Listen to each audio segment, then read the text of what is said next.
What's up, everybody? You're watching B-Boy 45. My name is Chris, hanging down here in the Seacrest studio. It's a wonderful Friday afternoon, made even more wonderful by the fact I've got my friend Maya with me. Maya, are you there? Yeah, hi. Hi, Maya. It's great to hear from you. Now, why are you feeling good today? Because Jon Steinberg is calling in. Because we got Jon Steinberg on the line. Oh, man. What an awesome Friday this is. Maya, go ahead. Take it away, my friend. Okay, so first of all, just thank you so much for calling in. I'm so excited to be talking to you. Well, thank you for having me. The pleasure truly is mine. So happy Friday to you and the rest of your listeners. Happy Friday. So my first question for you is, who or what inspired you to get into the entertainment industry? That's a great question. Wow, that's something I didn't prepare. As a kid, I always loved reading. Growing up, I just loved books and loved movies and loved TV and was just always inspired. And I guess in terms of the kind of work I did when it came to high school and then going into college, I went to Syracuse, which has an award-winning communication school and an award-winning theater department and English program. Tobias Wolff was a professor there who wrote This Boy's Life. So I got to take a class with him. And I'm on. Sorry, my daughter is just popping in. And so I studied theater and English and communication in college, and was inspired by so many of the great writers and showrunners and actors that I saw growing up. Bill Murray, Dustin Hoffman, Stephen Bochco, Scorsese. There's so many, but it was always a passion of mine, and I felt very lucky that when I got out of college, I got into the CBS Page program in New York, which is a great step into the television industry. And so I was very lucky there. And I was also lucky that I got to experience both sides of the camera and really understand media even more. I know this is going back to the 90s, but back in the 90s, there was a popular company called MCI. They used to have these friends and family calling circles, and they used to compete with AT&T. And I was, funny enough, I was actually the son of the MCI family for a few years for all those TV commercials in the 90s. So I got to learn what it was like in front of the camera, behind the camera, knowing all along that my passion was in producing and being on the creative business end of the business. And thankfully, after a lot of years of work, making a living at it. So I feel lucky for that. Cool. So what draws you to a project? You are full of great questions, Maya. There's a lot of noise in LA. There's a lot of noise in the TV business. I'm sure you guys know there are so many shows right now. And for every show you guys are seeing, there's probably 100 shows that are bought and 1,000 shows that are pitched. So there's a lot of noise out there. What I try to focus on for the projects that I work on and develop, I guess there's two things I look for. One, what's that unique window into a genre we love? I mean, there are certain genres that are just great storytelling engines, legal, police, law enforcement, medical. And the reason why is there's just naturally an organic storytelling engine of cases every week. So when you look at those kinds of popular genres, what is a unique window into that? And when you think about, let's say, the LAPD, there are 100 shows a year pitched about police. We found a unique hook for The Rookie, which I'm sure we'll talk about. And frankly, it's inspired by an old friend of mine who I went to college with. I don't think we talk about that much on the show or in our publicity, but it's inspired by a real person. So I look for that unique window. I think something else that personally I'm drawn to are origin stories of a story that I feel like is very relevant, that we're familiar with now, but yet it's a story that we don't know how it came to be or how we got here. I do have a project, for instance, set up at Sony right now about Walter Byers, who was the first national director of the NCAA. We all know college sports. We all love college sports. We've seen a lot of stories about the crooked coach and the exploited recruit and, the girl from the small town who wants to get out. But we've never really realize how this world came to be. And there's this brilliant misfit of a man who was completely disrespected, who nobody gave the time of day to, who took over this toothless nonprofit organization in 1951 and single-handedly transformed it into one of the most profitable and biggest money laundering racketeering operations in the history of the United States. And there's a great story to be told there. It's a fun story. It's relevant. And again, it's a story I was attracted to because we know the world of college sports so much, but we truly don't know how this big mega billion-dollar behemoth ever came to be. And there's a fascinating story behind it. So I think those are the two kind of windows I look for in terms of the projects I focus on. Oh, cool. So The Rookie is one of my favorite shows. I'm actually wearing my Rookie shirt. You are. Thank you. I'm so flattered. I guess you can see here, I got my little Rookie. I may try my little Rookie poster in the background there. You can see right there. Yeah, I love that.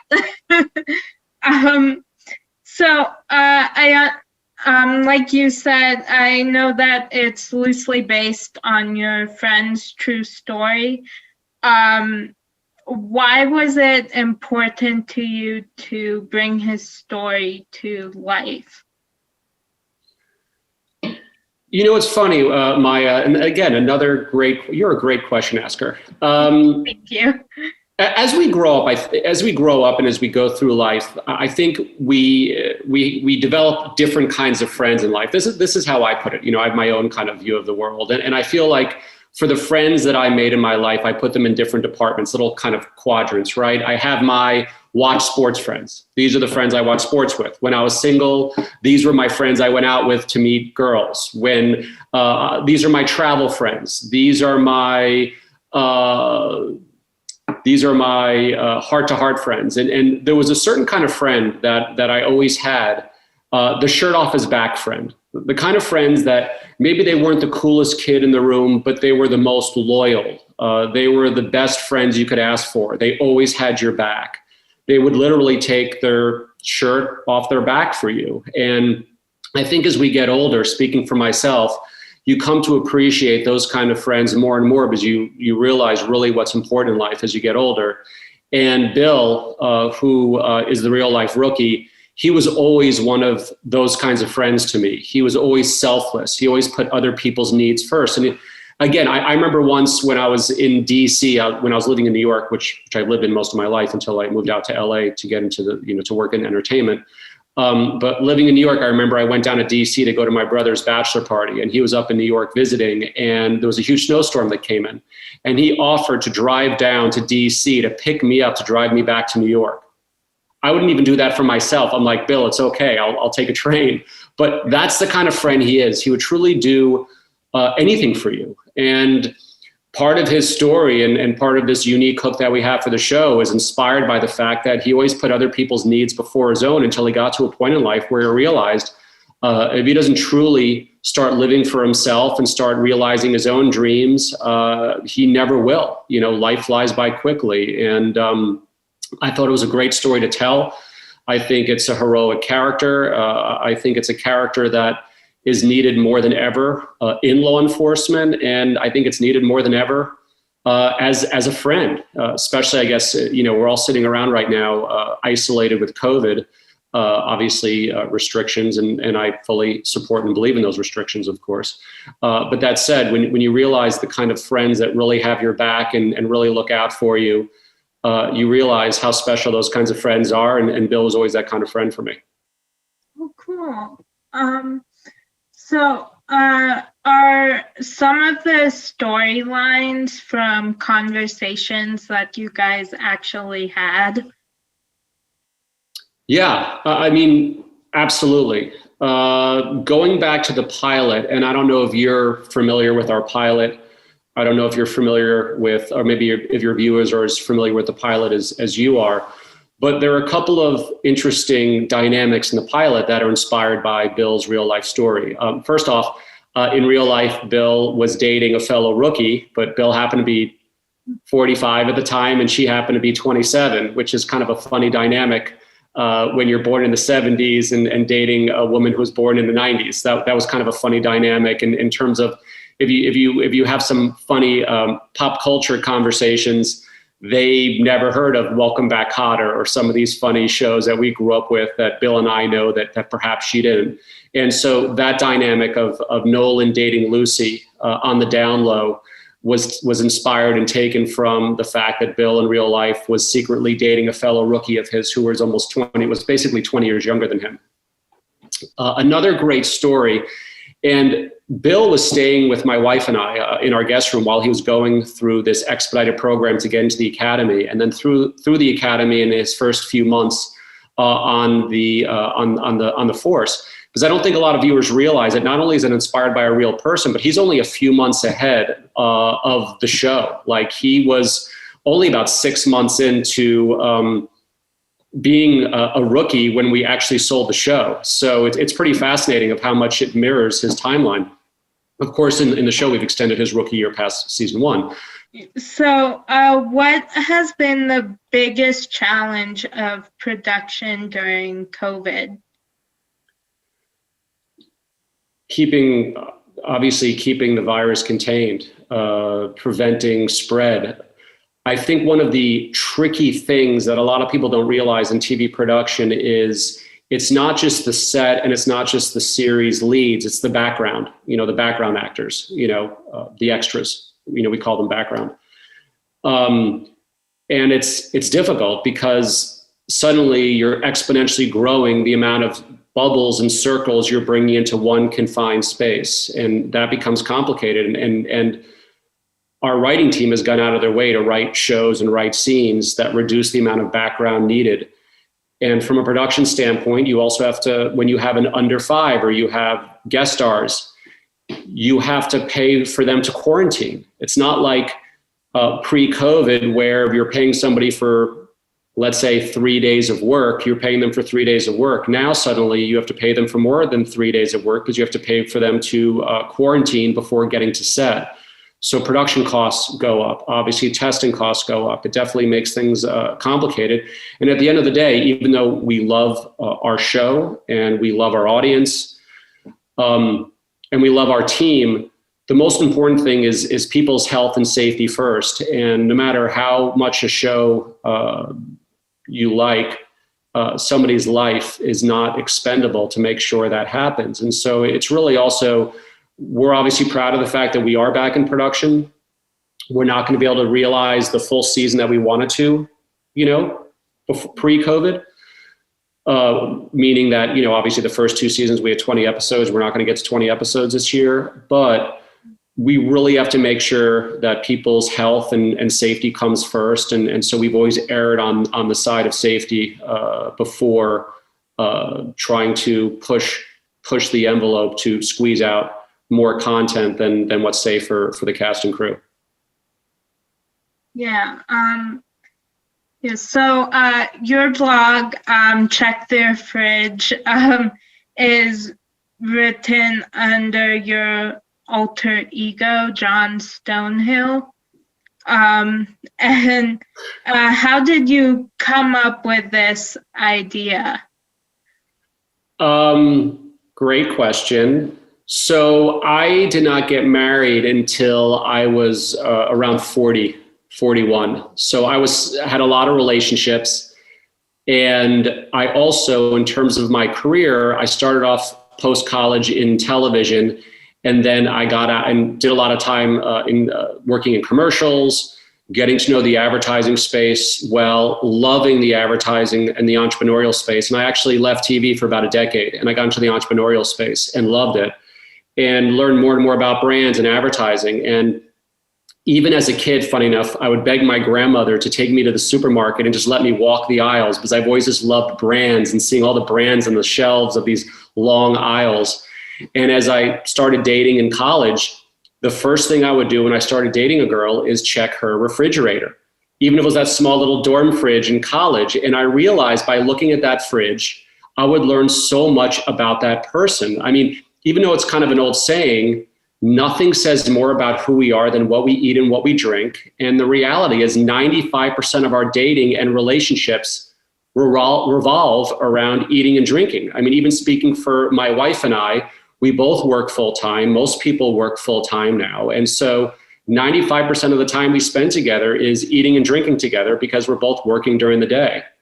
So I found that if you could find compatibility through eating and drinking, that's actually a great start in terms of looking for somebody you have a lot in common with versus a lot of other things that people are looking for, which frankly might be great the first week or the first month, but after a while is not going to be as relevant. And again, spending time in advertising, I realized that the brands we buy reveal so much about who we are. Every brand that we buy, you learn about, every brand has a target demographic, a story to tell, and a media buying plan. So if I see a brand in your fridge, Maya, I have a good idea of what your age is, what your gender is, what your income is, what your hobbies are, what your political beliefs are. And the more you draw these little concentric circles from the more brands I see of yours, the more I get a fuller picture of who you are. Now, I'm also one of these people that my whole life, half my best friends have always been women. I went to boarding school for high school, so it was a co-ed boarding school. So starting as a teenager, I've always had close platonic relationships with women, and I've always been the guy they turn to for dating. And so after a while, so many of my female friends would hear my fridge dating stories. They're like, oh my God, well, what do you think's in my fridge? And I'd always, to a T, be pretty accurate of what I imagine would be in their fridge. And they're like, you should start a blog. And so I started this blog where people would submit pictures of their fridges. And then I would do a fridge dating analysis of what it'd be like to date the person. And I just did it for fun. I was happily married at the time. And it was around the time that my daughter was born. So I just did it for fun. And it shockingly took off and went viral. And before you know it, I think a few weeks after I launched the blog, I got a call from ABC Eyewitness News New York from one of their reporters saying, I'm looking at your blog, I'm laughing my butt off. So is my producer, we're flying you to New York, we want to do a big story about you. And before you know it, it went global. And over the next couple of years, while I was getting back into TV and then even started thinking about The Rookie, I did dozens and dozens of morning talk shows and radio shows. And I was a guest host on The Doctors a bunch of times where we did a fun refrigerator dating segment where we would have the dating game, but we would do it based on people's fridges for the dating game. So we had a lot of fun with that. And that eventually got me offers to do a reality show. I was on the fence of what I really wanted to do, especially being happily married. But that said, it truly, it did two things I think that really resonated with an audience. One, it poses a question that we all want to know the answer to. Oh my God, what does my fridge say about me? And I think from a media standpoint, it also really resonated with a lot of reporters and a lot of anchors and on-camera people because their entire careers are about doing stories about other people. And I came along saying, hey guys, I want to do a story about you, about what it would be like to date you based on your fridge. So I'd love to come on your show and analyze your fridge and let's talk about your dating life. And they all loved it. So it was actually a really fun experience. I miss blogging on Check Their Fridge because I constantly hear from people and I still get a ton of fridge submissions saying, can you please analyze my fridge? But thankfully with The Rookie, it's been a big success, and I have a bunch of other shows set up right now at other studios that are in development. So I would love to get back to it, but right now my focus has really been The Rookie and other television projects. So what shows have you been binge watching any shows during quarantine? You are such a great question asker, Maya. Well, of course, first and foremost, The Rookie. Yeah. I mean, look, one show that never ages, it's so great, and I'll pass a little on to a fellow ABC show. I do love Grey's Anatomy.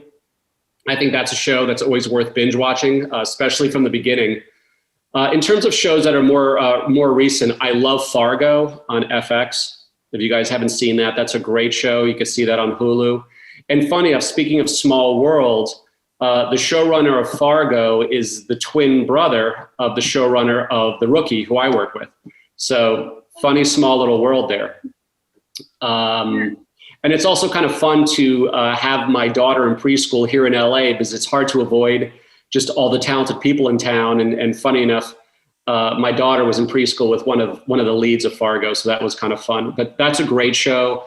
The Crown on season 4 on Netflix was fantastic. Normal People on Hulu was one of the most beautifully written, beautifully directed, beautifully acted series I've ever seen in my entire life. Normal People. It was a limited series on Hulu. I cannot say. I'm speechless of how blown away I was. I almost felt like I was watching a video novel. It brought me back to a Hemingway novel. I thought it was that beautifully written, obviously inspired by the book, but Normal People was great. Unorthodox, I thought was great. That had 4 episodes to it. That was on Netflix. The Great, about Catherine the Great, was fantastic. That was on Hulu. I highly recommend that. I'm working with the team from Cobra Kai on a show. Those guys are great. And if you haven't seen Cobra Kai, and if you love the 80s and pop culture, they've done a really good job with that. 000, that was a really good show that I saw on Amazon Prime. That was really good. Cool. Yeah, I think those are some shows that come to mind. Really good stuff. Yeah. How about you? Is there anything that you've seen that you've loved lately? Yeah, we've binged watched so much. I'm kind of forgetting what we did watch. The new season of Cobra Kai.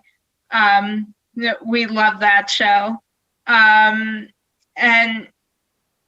I don't know, like last year when quarantine first started, we binge watched Julie and the Phantoms on Netflix, which is a really cute show. That's great. And yeah, I don't know, we've also watched so many movies. Right. So, like, I'm forgetting. Mandalorian. I'm sure you guys all heard, but obviously the last episode of season 2, I mean, who wasn't just blown away by that? But Mandalorian on Disney Plus. And I guess there are some kids listening to this podcast and some parents. My daughter is addicted to Jake and the Neverland Pirates. That's a series on Disney Plus. She also loved Julie's Green Room, which Julie Andrews, I guess my daughter's hoping, and my wife and I are also hoping they bring back that show for more seasons. But Julie's Green Room with Julie Andrews, that's a great kid show. That was on Netflix. And my daughter's obsessed with the Descendants movies, I guess, in terms of, binge watching stuff. I feel like I've watched Descendants 1, 2, and 3 at least 10 times each during COVID. Yeah. I love the Descendants movies. So yeah, they're pretty great. Yeah. So what not so great movie do you secretly love? Wow. What not so great movie do I secretly love?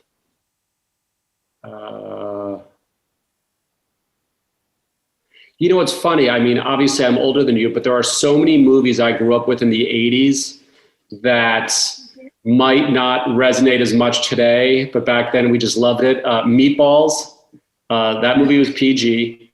That with Bill Murray. I think that's a movie that a lot of people might not think it's a great movie, but I could watch it over and over again. That's a great movie. PG also, we'll put it this way, a movie that I loved and I was so little at the time, they made a remake, which I thought was utterly horrible. The original is brilliant, The Bad News Bears. And it's PG, it's far from a PC movie, but the original was PG, with Walter Matthau and Tatum O'Neal. And that movie was fantastic in terms of if you're looking for something that maybe some people don't think of as a great movie. There was also another movie that I actually loved. I'm just trying to think of movies knowing your audience. There's a movie called My Bodyguard, not the new movie. and not the new series on Netflix from the BBC.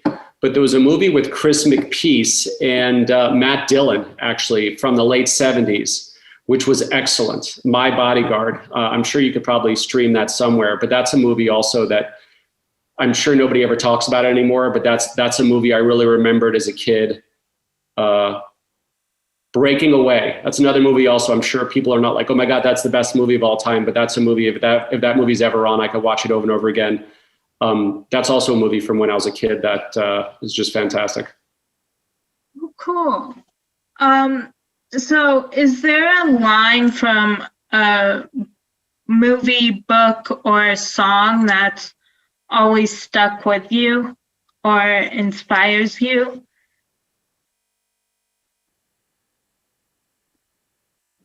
I got to think of something that's appropriate for your podcast.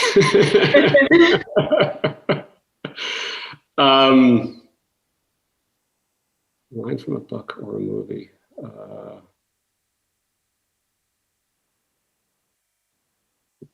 Wow, that's a great question. You really put me on the spot here. Thank you. I mean, To Kill a Mockingbird, I think is always a book or a movie that's, that inspires me in terms of the trial at the end. When Gregory Peck is delivering his final sermon, I think that whole speech there is more relevant today than it's ever been. That's always inspired me. I feel like the last scene in Catcher in the Rye was always a book that inspired me, when Holden Caulfield is watching his little sister on the merry-go-round, and just watching go around and around when the rain falls on his head, and really just kind of going through this, just seeing his life fall apart and just really realizing what's important in his life.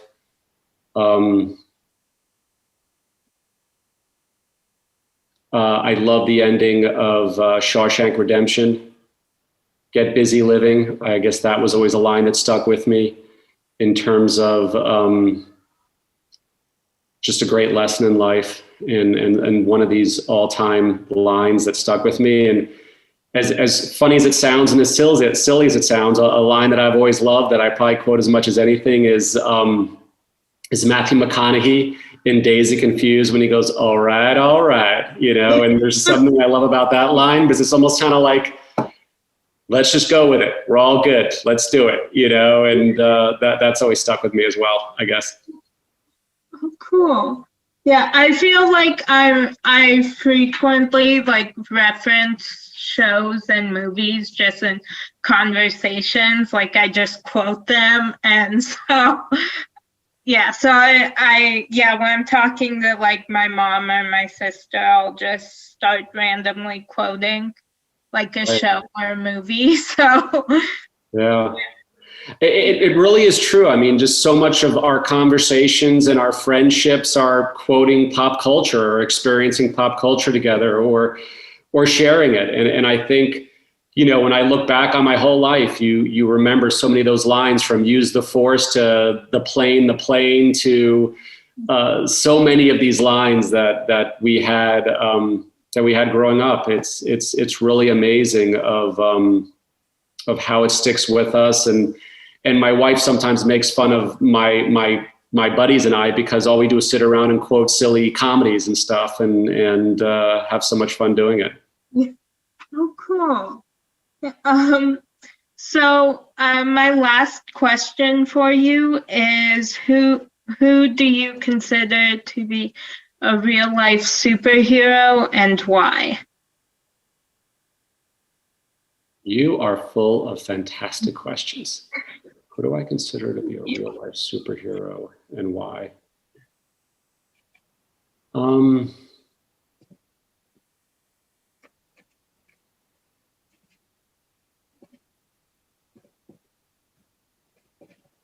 I think somebody who is extremely inspiring right now is Kamala Harris.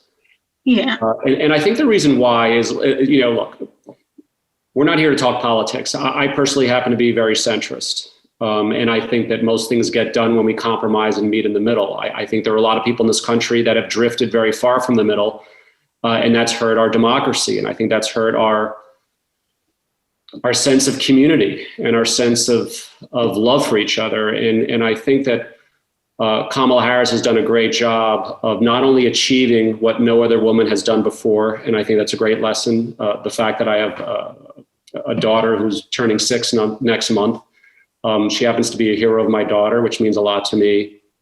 But I also really appreciate the fact that she did not see eye to eye with Joe Biden about anything. And look, you could parallel it. I don't care if you're a Republican or a Democrat. I mean, we're all Americans together, and we all have to support each other. I just appreciate from a lesson, if there was going to be a lesson I would teach my daughter, I appreciated that even though she did not see eye to eye with Joe Biden on a lot of issues, she was able to find common ground with him and had an overall appreciation of trying to do good together and not just help their supporters, but truly help everybody. And I think she's shown a sense of compromise and a sense of leadership that I think is a good lesson for many of us, and especially for women today. And again, there's a lot of issues that I don't agree with that she has. I truly don't. But I think she's shown the kind of leadership and the kind of ability to find common ground and to achieve and to realize one's goals and one's dreams in a way that during these difficult times, I think it's something that we really need to, that I personally appreciate and look up to, and I'm grateful for. Yeah, she is like one of my heroes. Just we watched the inauguration on Wednesday, and just my mom and my sister and I were just like crying when she took the oath. Like, we were just so happy that there's finally a woman in the White House, like not just a first lady, but a vice president. And so, yeah, she's one of my heroes too. So yeah, it's funny what you say that, Maya, is like when sometimes I'm working with, I think one of my smartest qualities is that I do my best to surround myself with people smarter than me. I always want to do my best to be the least smart person in the room. And so when we're developing characters for TV and so on, a character we're always attracted to are innovators, people that see the future before anybody else. And one thing that I think a lot of innovators have in common is that they see things before anybody else. And then once they do the things that they do, it looks like it was so common sense, people can't believe it never happened before. And so I think right now moving forward, it's going to be hard to believe that there never was a female vice president before, but there wasn't. And that truly shows, truly shows what an innovator she is, because she made it look like it was a lot easier than it was. And it took us 230 something years to get here. So it's something that I think we all should look up to and all appreciate. Yeah, I agree. And just before we end, I just also want to tell you that there are, like, I look up to, like, in The Rookie, Angela Lopez and Lucy Chen, and now why did I just forget her name? Nyla Harper. Yeah.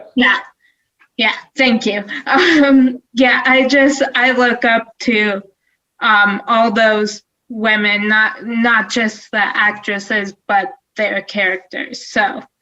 I'll say this, I appreciate you appreciating that. And that's one thing that I think that was frankly not given as much attention as I thought it could have, is that when we launched the show, not only was the show 50% female, which was by far the most female-centric police show that's ever been made, but out of the 5 senior officers, 3 of the 5 were actually women. So 60% of our senior officers and people in power were actually female. And I thought that was great. And the fact, I guess one positive is, and I'll throw it back to you as obviously the host here, as well as a fan of the show.